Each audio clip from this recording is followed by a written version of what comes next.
तो स्टार्ट करते हैं एक्सरसाइज 3.5 क्रॉस मल्टीप्लिकेशन की है। क्वेश्चन नंबर फर्स्ट इसमें दे रखा है, which of the following pairs of linear equations has unique solution, no solution और infinitely many solutions. In case there is a unique solution find it by using cross multiplication method.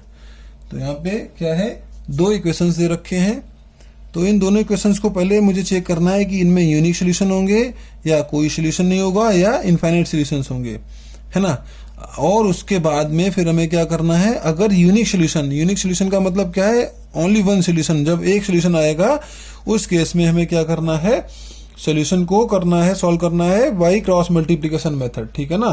तो सबसे पहले तो मुझे चेक करना है कि यहाँ पे कितने सोल्यूशन निकलेंगे, और जब ये हमें पता चल जाए कि केवल एक सोल्यूशन आ रहा है, देन क्या करना है, हमें क्रॉस मल्टीप्लिकेशन से इसको सॉल्व करना है, ठीक है ना। चलिए मैंने फर्स्ट क्वेश्चन नोट कर रखा है, ठीक है ना। तो सबसे पहले कोएफिशिएंट हम लोग अलग अलग लिखे ले रहे हैं। हाँ, A1 क्या है 1, B1 क्या है -3 एंड C1 क्या है -3। A2 क्या है 3, B2 क्या है -9 एंड C2 इज -2।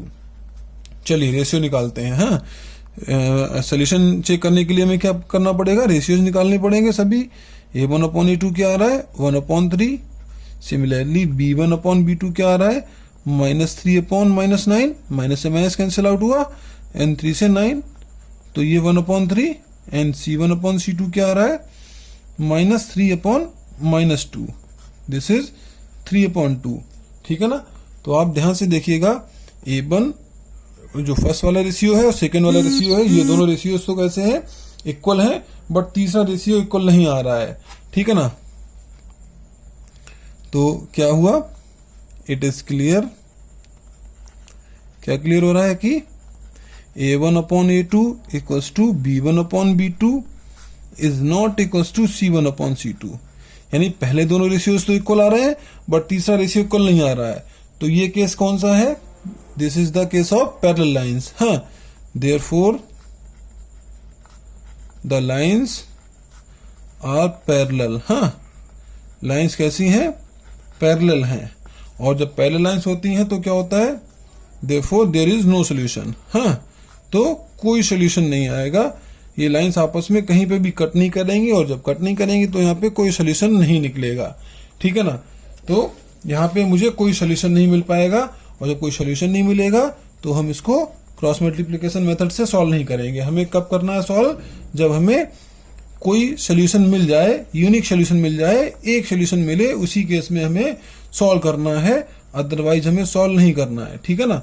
तो चलिए सेकेंड पार्ट हम लोग नोट करते हैं। सेकेंड पार्ट है 2x + y = 5 एंड दूसरा इक्वेशन है 3x + 2y = 8। ये देखिए 2x + y = 5, 3x + 2y = 8, ठीक है ना। अब इस क्वेश्चन को हम लोग पहले तो चेक करेंगे कि क्या ये एक यूनिक सोल्यूशन दे रहा है या नहीं दे रहा है, ठीक है ना। तो फर्स्ट ऑफ ऑल क्या करना है, इस इक्वेशन को हमें पहले पूरा का पूरा इक्वेशन को लेफ्ट में लेके आना है। 2x + y - 5 = 0, और सेकेंड इक्वेशन है 3x + 2y - 8 = 0। चलिए अब कोएफिशिएंट नोट करते हैं। A1 कितना है 2, B1 कितना है, y के साथ कुछ नहीं लिखा है, दैट इज 1, एंड C1 कितना है -5। सिमिलरली A2 क्या है 3, and B2 2, and C2 is -8।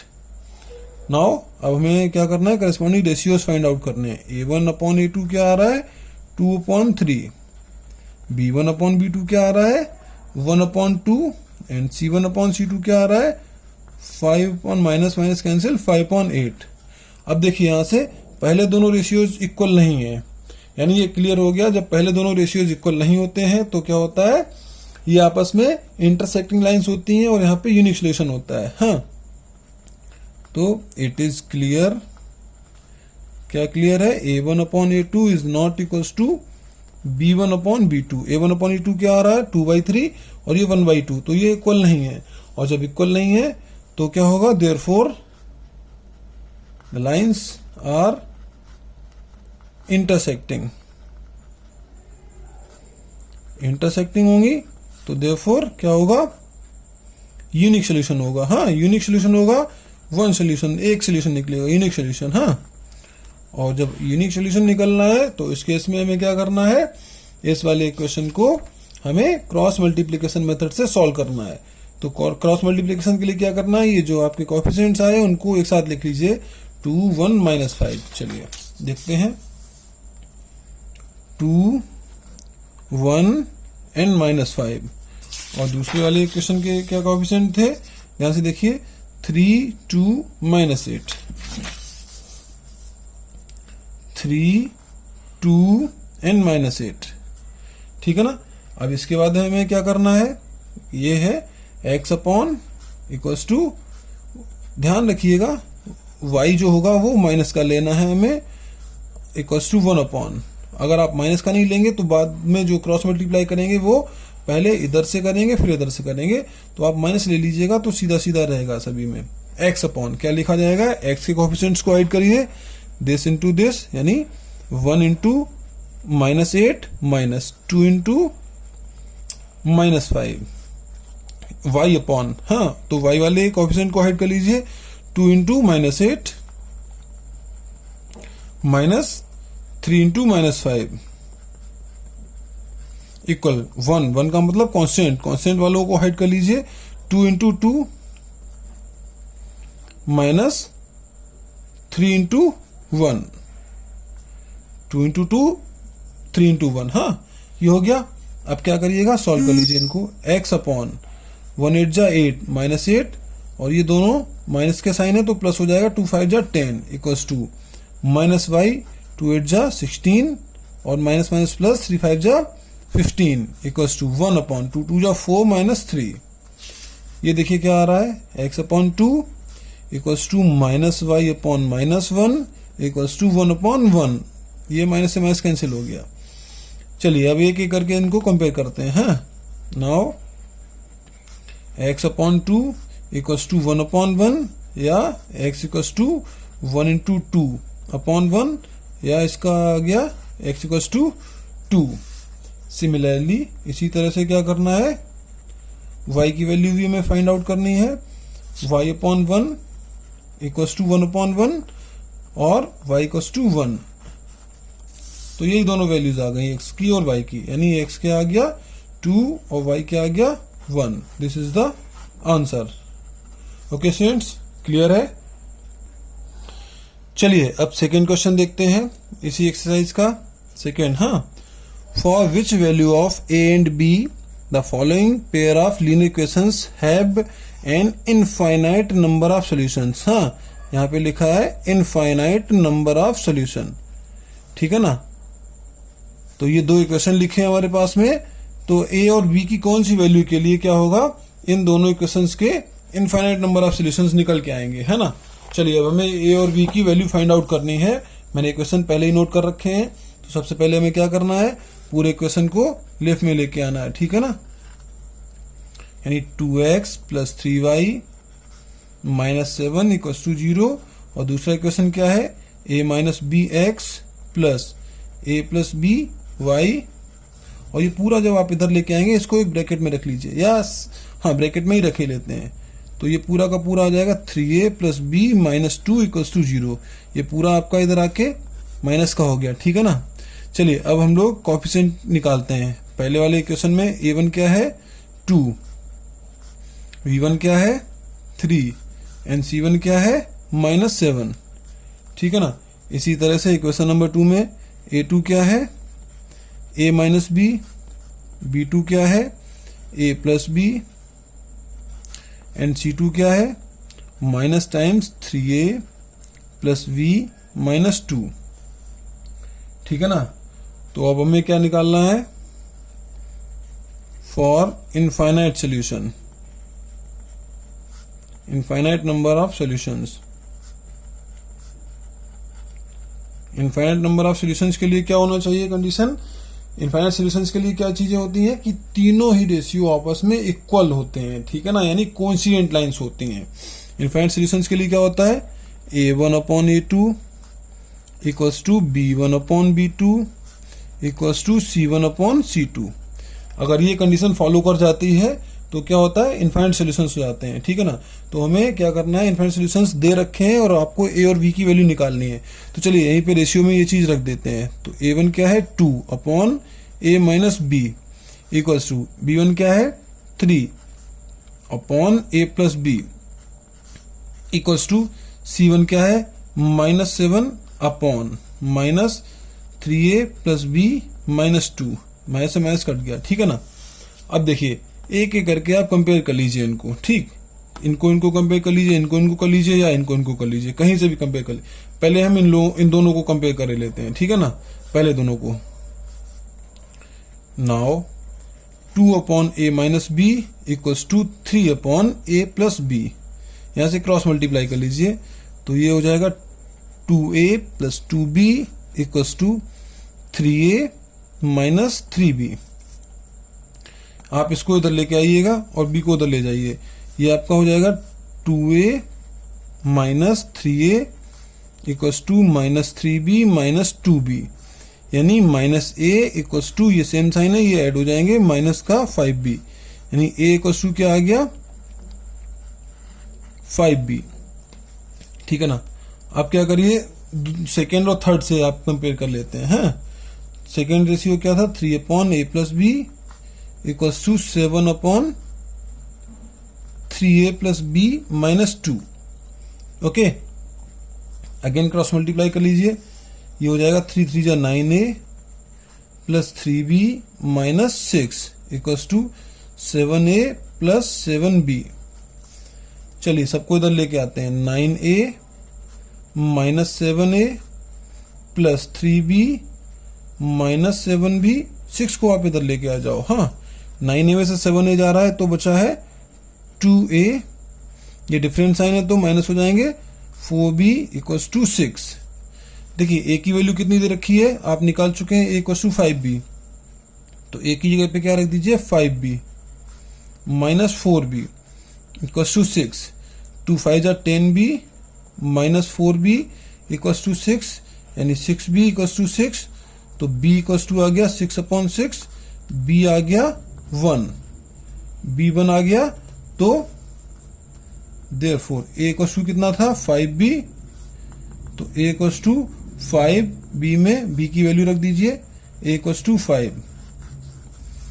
हाँ, तो आंसर रहेगा for a equals to 5 and b equals to 1, the following the equation pair of equations have infinite solutions। हाँ, this is the answer। Okay, चलिए second part देखते हैं। यहाँ पे लिखा है for which value of k will the following pair of linear equations have no solution। अब हमें क्या करना है, नो सोल्यूशन के लिए k की वैल्यू फाइंड आउट करनी है। नो सोल्यूशन का केस कब बनता है, जब जो है पहले दोनों रेशियोज तो आपस में इक्वल आ जाए लेकिन तीसरा रेशियो आपस में इक्वल ना आए, है ना। तो यहां पे लिखते हैं फॉर नो सोल्यूशन, ये हम लोग कंडीशन नोट कर ले रहे हैं पहले, हाँ, उसके बाद में आगे बढ़ते हैं।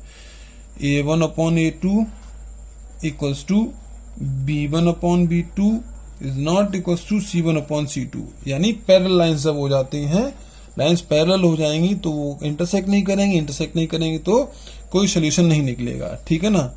चलिए इक्वेशन नंबर 1 क्या था मेरे पास में,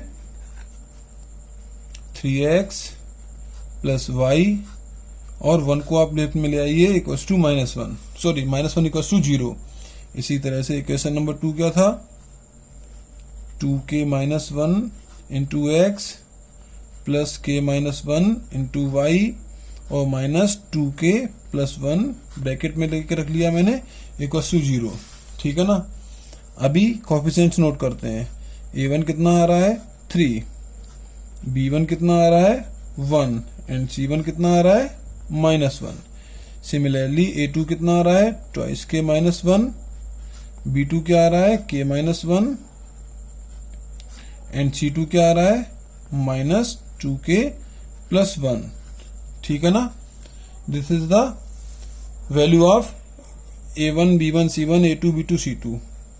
नाउ अब फिर से हम वही लिख लें, फॉर नो सोल्यूशन क्या कंडीशन रहती है, a1 upon a2 equals to b1 upon b2 is not equals to C1 upon C2। Okay, value put करते हैं A1 A2 B1 B2 C1 C2 की। A1 कितना है 3 अपॉन A2 कितना है 2k minus 1 equals to B1 कितना है 1 upon k minus 1 equals to not equals to C1 upon C2 C1 minus 1 upon minus 2k plus 1। चलिए देखते हैं, पहले इन दोनों को कंपेयर कर लेते हैं। 3 upon 2k minus 1 equals to 1 upon k minus 1। Cross multiply करिएगा तो यहां से दिख रहा है हमें क्या 3k minus 3 equals to 2k minus 1। k को इधर लाइए, 3 को इधर ले जाइए, 3k minus 2k equals to minus 1 plus 3, यानी k इक्वल्स टू कितना आ गया 2। k की वैल्यू कितनी आ रही है 2, है ना। तो k की वैल्यू अगर 2 हो जाएगी, हमें क्या निकालना था वैल्यू ऑफ k, तो k की वैल्यू कितनी आ गई 2, है ना। तो for k equals to 2 this is the answer. हाँ, for k equals to 2 there is no solution. हाँ, देयर इज नो सोल्यूशन। मुझे k की वैल्यू फाइंड आउट करनी थी, वो मैंने वैल्यू निकाल ली, ठीक है ना। चलिए एक बार चेक करके देख लीजिए क्या ये कंडीशन फिट बैठ रही है या नहीं बैठ रही है। A1 upon A2 B1 upon B2 C1 upon C2 में k की वैल्यू पुट करके देख ले रहे हैं एक बार हम लोग। हाँ, तो 3 upon 2k minus 1 equals to 1 upon k minus 1 is not equals to 1 upon 2k plus 1। क्या ये फिट बैठ रही है कंडीशन या नहीं।